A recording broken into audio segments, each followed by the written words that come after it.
Warga DKI gugat Undang-Undang Pilkada ke MK, minta Anies diperpanjang. Eko Kuntadi nggak harus ke MK, ke Maerot juga bisa. Anies Baswedan seharusnya bisa memanfaatkan masukan kritis dari PDI Perjuangan untuk keuntungan diri. Apa saja yang bisa dilakukan?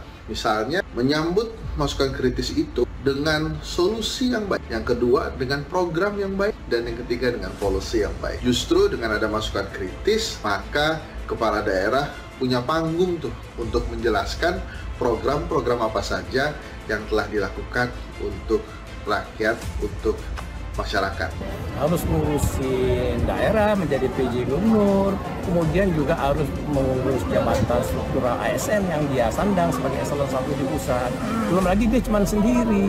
Kalau jadi PJ kepala daerah, kan dia cuma seorang diri jadi PJ, nggak ada wakil ya. Nah, tapi kalau kita perpanjang masa jabatan kayak Gubernur Anies sama Pak Wagub Reza, dia bisa berdua kan. Sejak awal sudah banyak kelucuan yang terjadi di Jakarta, makanya saya menunggu tahun ini. Gak usah saya sebutkan kisah-kisah kelucuan itu. Anda pasti sudah hafal.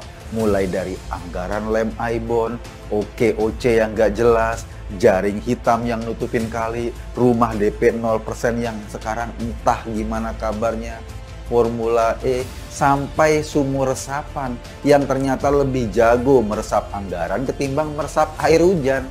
Pegiat media sosial Eko Kuntadi baru-baru ini menanggapi pemberitaan yang menyebut bahwa warga DKI Jakarta menggugat Undang-Undang Pilkada ke MK guna memperpanjang masa jabatan Anies Baswedan sebagai Gubernur DKI Jakarta. Lewat akun Twitter pribadinya, Eko Kuntadi menyebut gugatan tersebut tidak harus dilayangkan ke Mahkamah Konstitusi atau MK, namun ke Maerot juga bisa, kalau memang cuma memperpanjang. Hahaha.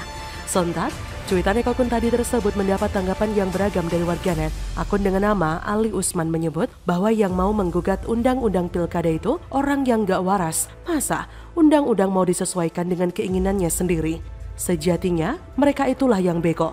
Undang-undang itu sudah disahkan oleh yang berwenang. Jika memang masa jabatannya sudah habis, ya harap bisa diterima. Jika memang pengen maju lagi, ya ikut saja nanti di Pilkada 2024. Bahkan ada warganet yang berkomentar dengan nada candaan. Akun Asko Susaryo menyebut bahwa punyanya orang Arab memang sudah panjang. Kenapa harus minta diperpanjang lagi? Apa mau dijadiin gesper? Hahaha.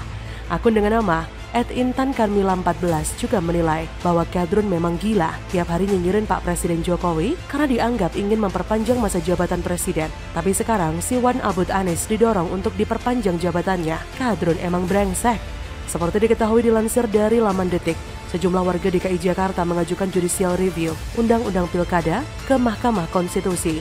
Mereka meminta agar Undang-Undang Pilkada dapat memperpanjang masa jabatan kepala daerah yang sedang menjabat dan atau habis masa baktinya pada 2022 dan 2023, termasuk Anies Baswedan, ikut pula menggugat warga lain di berbagai daerah. Dia menanti tahun 2022 agar semua kelucuan, kedegilan, dan keanehan di Jakarta ini segera berakhir dan kita bisa hidup normal kembali. Agar kita bisa menarik nafas lega seperti habis minum obat batuk gitu deh. Gini, Gubernur Jakarta Anies Baswedan itu dilantik kira-kira tahun 2017.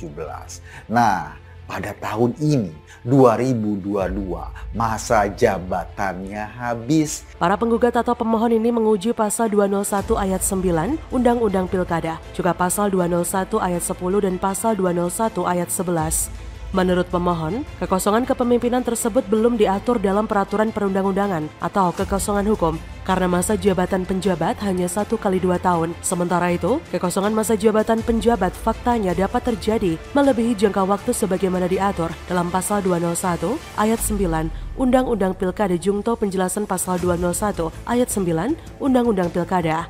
Namun jika melihat reputasi Anies selama hampir 5 tahun ini memang gak jauh dari kontroversi. Mulai dari janji-janji manis yang banyak belum terrealisasi dan juga banyak proyek yang gak pernah rampung. Seperti halnya normalisasi sungai.